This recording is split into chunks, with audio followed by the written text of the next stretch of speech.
We see the power of what this blockchain can become. Venture capitalists see this. But even more exciting is the disruptive minds of entrepreneurs are seeing the power of this. And they're building new businesses in new paradigms that are going to change the shape and the face of all industries. At the forefront of this race to exploit blockchain are the financial institutions.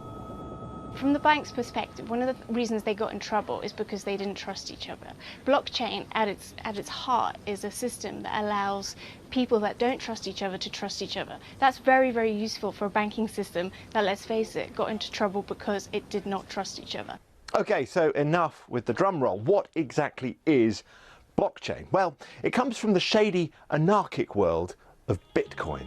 Bitcoin is a self-regulating digital currency. It doesn't need a central bank in charge. How? Well, it uses a blockchain. This is an immutable ledger of who owns what.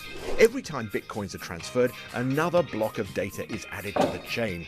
Like the DNA in every cell, a complete copy of the blockchain is held by the entire network of users. Therefore, if you tried to cheat the currency, trying to spend what you haven't got, well, everyone else would know. But this same technology, many believe, could be used to track anything of value. The technology enables the transfer of those currencies that have been created, Bitcoin being one of hundreds, if not thousands, of currencies that exist today. But it's also the ability to transfer value in ways that we haven't seen before, that extend well beyond financial services.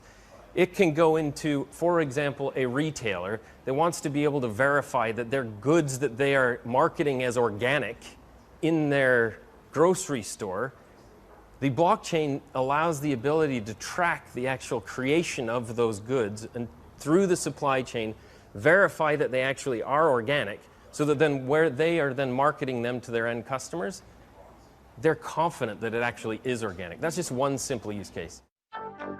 And there are thousands of other potential uses, from pharmaceuticals to luxury prestige goods like watches and handbags.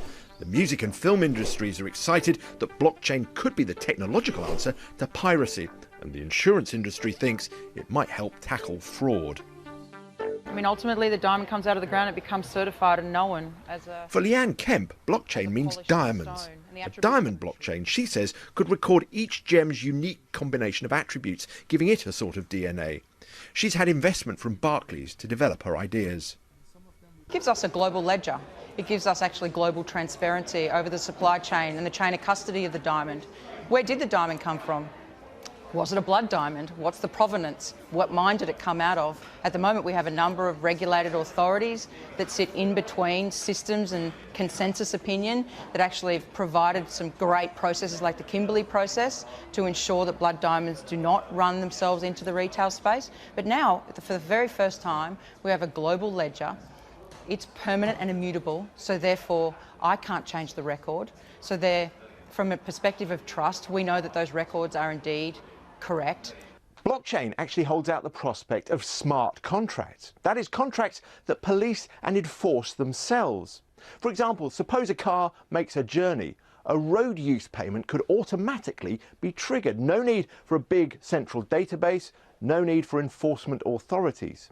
However, not everyone is convinced. Blockchain as a technology is not necessarily tried and tested. We're still very much in the sort of experimental phases, and as far as we know, it is actually a very expensive technology to use because it involves lots of different banks or institutions or so-called nodes using the same ledger on all their systems. That is much more expensive than, say, using one master ledger against everybody else. So that's the primary issue. The secondary issue is whether or not it actually works. And that's what all this money and research is trying to find out. Because if it works, blockchain holds out the prospect of fraud-proof, cheaper transactions, liberating businesses and markets to develop in ways we can't yet imagine.